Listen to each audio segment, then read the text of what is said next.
liệu rằng sao cách bao lâu thì tình sẽ buông.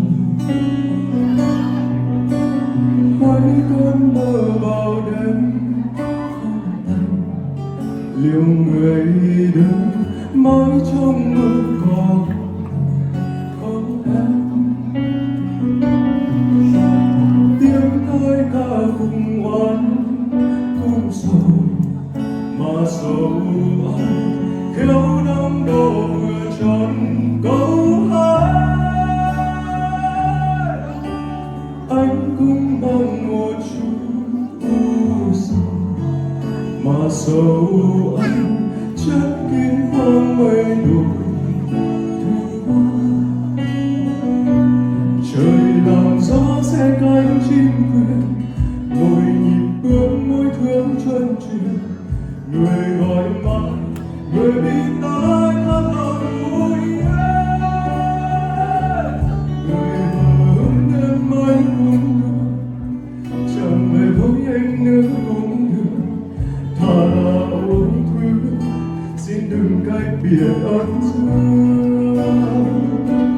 Anh thật ghét cái chốn đông người, vừa bảo ta hai đứa xứng đôi, giờ vẫn hai người lại bảo ta không phải một đời.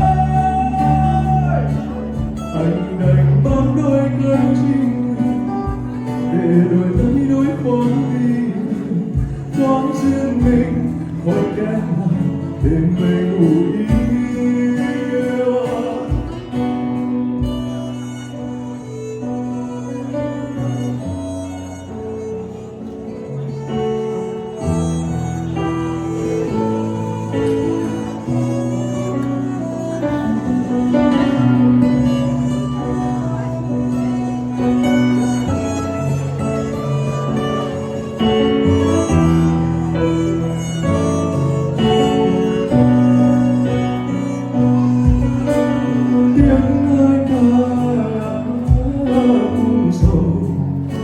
Sầu anh khéo đong đổ vừa tròn câu hát. Anh cũng bằng một chút u sầu mà sầu anh chắc kín khoang mây bồi thuyền hoa. Trời làm gió sẽ cánh chim quyền, mây nhịp bước môi thương chuân truyền. Người gọi mãi, người bị tai thắt lòng vui em. Người hờ hững đêm mới cũng được, chẳng về với anh nữa cũng được. Thà lâu thương, xin đừng cách biệt ân dương. Anh thật ghét cái chốn đông người, vừa bảo ta hai đứa xứng đôi, giờ vẫn hai người lại bảo ta không phải một đời. Anh đành bán đôi cánh chim quyền để đổi lấy đôi phá ly biệt.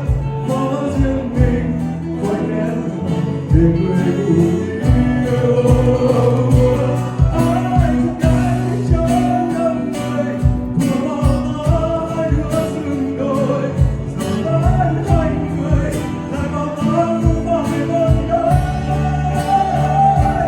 Anh đành bán đôi cánh chim quyền để đổi lấy đôi phá ly biệt. Hóa duyên mình khỏi cái là để người ngủ yên. Hóa duyên mình khỏi cái là để người ngủ yên.